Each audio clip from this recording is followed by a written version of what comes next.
Texas offense is not necessarily hitting a stride, but they've shown significant improvement, obviously. Is it just a matter of cohesion, continuity, getting used to each other? What's the biggest jump they've made? Yeah, man, new system, so the kids are still learning. But, they've got two really good running backs. I mean, they're big up front, got a good tight end. So, it's not a good matchup for us. I mean, they're big, powerful. They're going to try to run the ball, wear us down a little bit, play action, throw over the top, that kind of thing. So, we're going to have a work cut out for us. And again, they're starting to get rolling. They got some good wideouts. Shipping kids back. Got Johnson.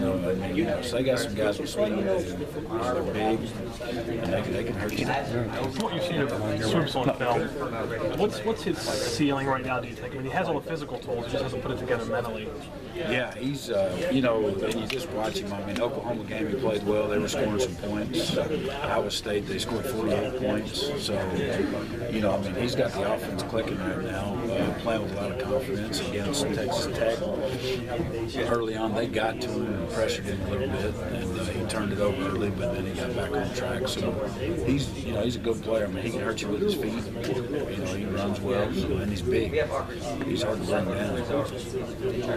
Everybody else, you look at a couple guys like Muldrow, Riddick over the summer, and seeing these guys get comfortable with what they're now in the starting lineup, starting a year away from it's 2 years away. It's been really good for him. Ed had a little bit of a jump, obviously, on Riddick, because Ed was here all spring and learned the system, got it down. So, he's come along well.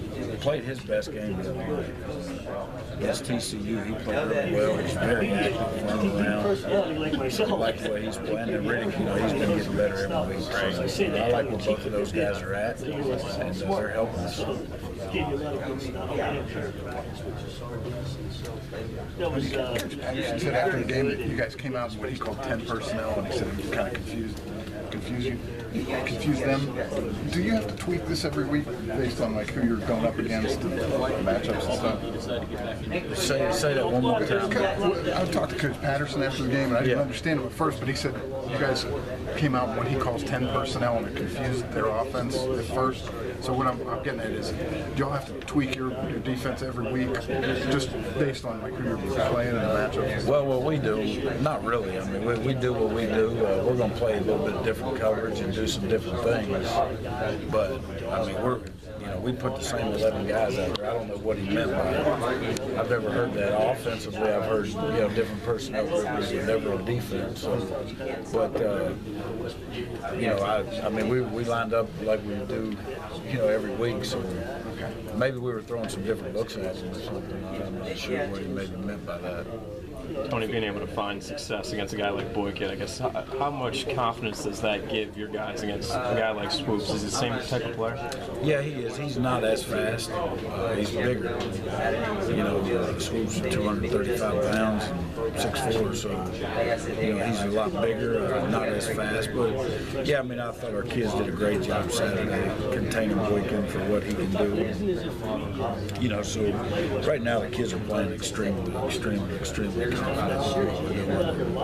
think that's why we're building to get success and have success every week, and I think our kids are they're doing a great job with it. You typically have a missed tackle number that you find out during the film review.